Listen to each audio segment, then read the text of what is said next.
दुनिया में आप बीवी से मोहब्बत करते हैं, बच्चों से मोहब्बत करते हैं, माल से मोहब्बत करते हैं। अगर आप बिजनेस करने वाले, व्यापार करने वाले कारोबारी हैं, आपको अपने बिजनेस से भी प्यार होता है। दुनिया में आप अपने मकान और अपने घर से भी मोहब्बत करते हैं। ये नेचुरल मोहब्बत, इसमें कोई हर्ज की बात नहीं है। हर्ज कब पैदा होता है, प्रॉब्लम कब पैदा होती है? जब आप दुनिया से इतना ज्यादा मोहब्बत करने लगे कि अल्लाह को भूल जाए। दुनिया से इतनी मोहब्बत आपको हो जाए कि आप आखिरत को भूल जाए। तब अल्लाह कुरान में कहता है, बल तुसिरूनल हयात दुनिया वल आखिरतु खैरुन व अबका। मेरे बंदो, तुम दुनिया से इतनी मोहब्बत करते हो और आखिरत की कोई तैयारी नहीं करते।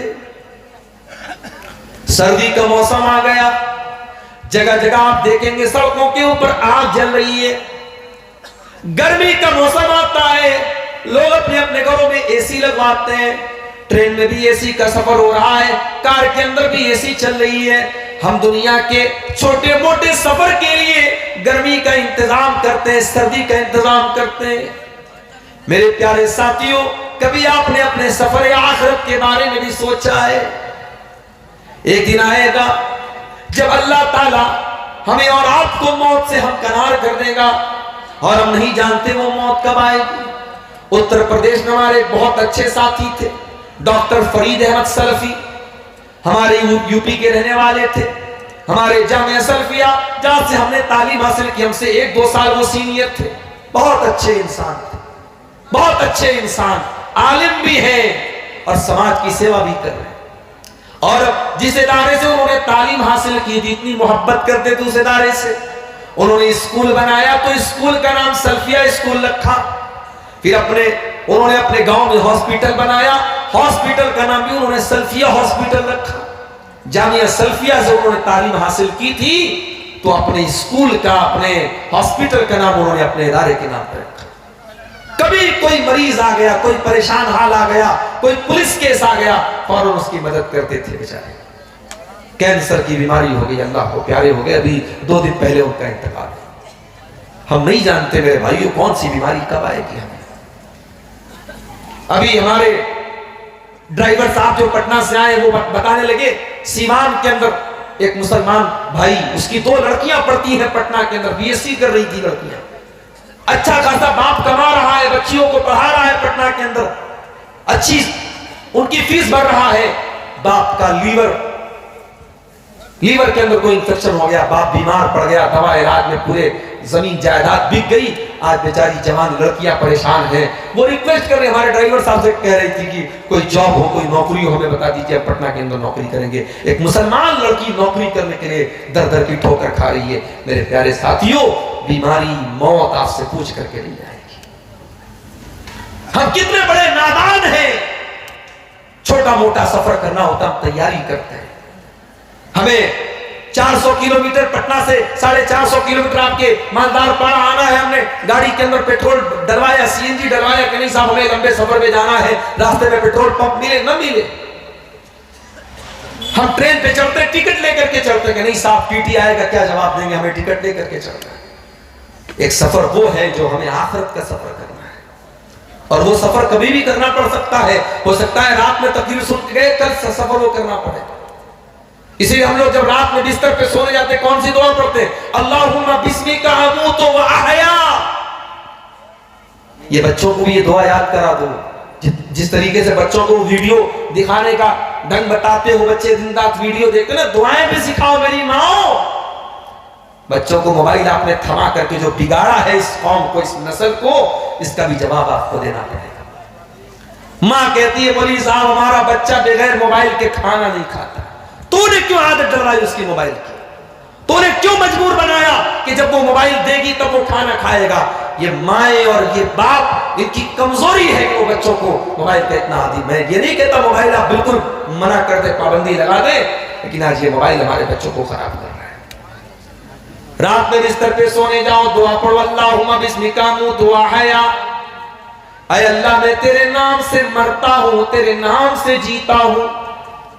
अय अल्लाह मैं तो भी मरने नहीं जा रहा, मैं तो सोने जा रहा हूं। अल्लाह ताला ने ये दुआ हमें क्यों पढ़ने का हुक्म दिया, नबी ने ये दुआ हमें क्यों सिखाई? क्योंकि जब हम बिस्तर पे सोने जाते हैं उतनी देर के लिए हम समझो बेहोश हो जाते हैं। भाई इंसान नींद में कहां कहां चला जाता है।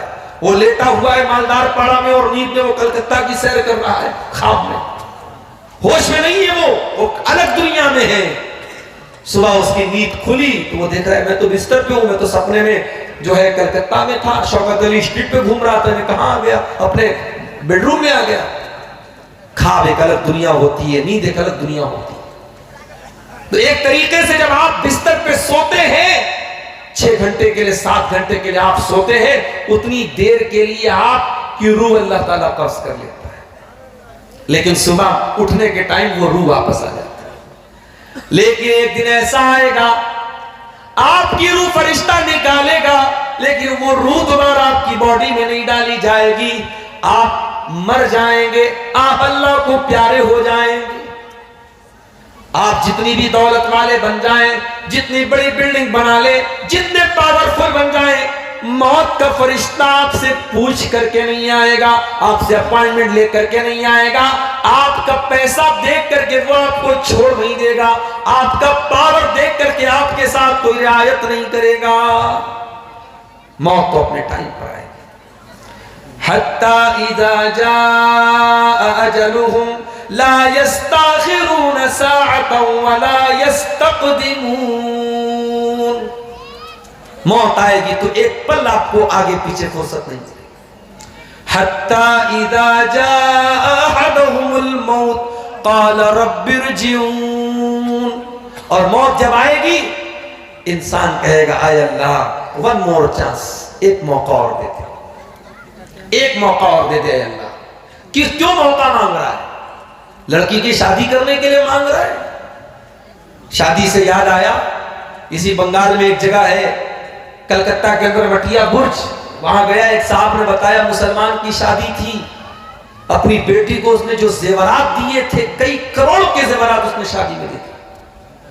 हमारे यूपी में मेरठ में भी एक शादी हुई तो दूल्हे मियां को ससुराल से 2.5 करोड़ रुपए मिले थे शादी के मौके पर, और निकाह पढ़ाने वाले मौलवी को 11 लाख रुपए मिले थे। हमारे यहाँ मदरसे में जब ये न्यूज आई तो टीचरों ने कहा कि भाई चलो मदरसा छोड़ो, चलो चल के मेरठ में निकाह पढ़ा।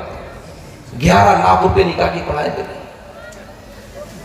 साली ने आकर के घड़ी पहनाई तो साली साहिबा को घड़ी की पहनाई, उन्होंने 11 लाख रुपए दे दी।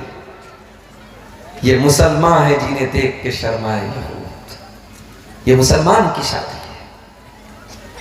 सिद्धार्थनगर में शादी है मुसलमान की, 20 लाख रुपए उसने हवा में लहरा दिए, नोटों की गड्डियां उसने हवा में लहरा दी। साहब मैं बहुत दौलत वाला।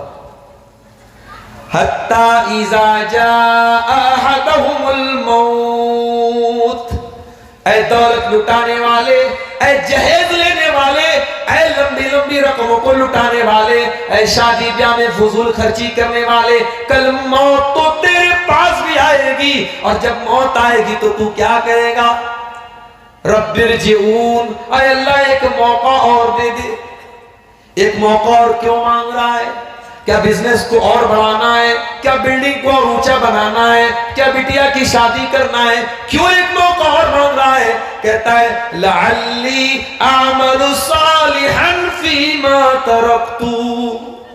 कहेगा अल्लाह एक मौका और दे, मैं वादा करता हूं, आई प्रॉमिस, कि मैं दुनिया में अब वापस जाकर के नेक अमल करूंगा, ऐसा अमल करूंगा जिससे तू खुश हो जाएगा।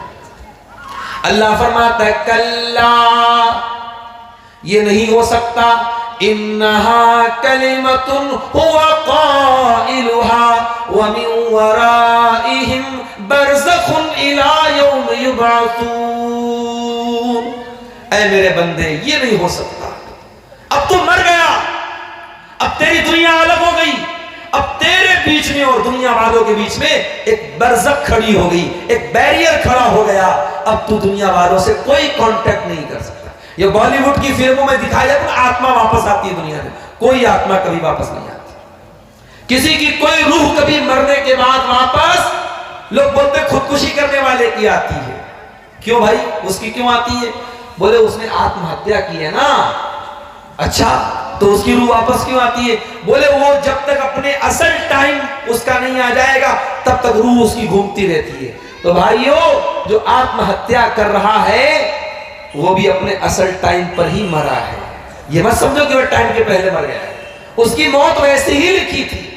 अब कोई ये ना समझे इससे कि जब उसकी मौत लिखी थी तो आत्महत्या करने वाले को दोषी क्यों मानते हैं, वो गुनहगार क्यों है, वो एक अलग मसला है। तकदीर लिखी है लेकिन हमें तदबीर का हुक्म है, हम मजबूर नहीं हैं। हमारी तकदीर में लिखा है कि हम ये काम करेंगे, मगर अल्लाह हमारा हाथ पकड़ के हमें मजबूर नहीं कर रहा। अल्लाह ने हमें सही और गलत का रास्ता बता दिया है। अगर हम गलत रास्ता चुनते हैं, अल्लाह की हमें सजा मिलेगी। दुनिया के सफर की इतनी तैयारी है मेरे भाई, इस सफर की कोई तैयारी नहीं। कुरान कहता है वतज़व्वदू फ़इन्न खैरज़्ज़ादित तक़वा। ऐ सफर के लिए निकलने वालों, जब सफर में जाया करो तो सफर का सामान लेकर के निकला करो।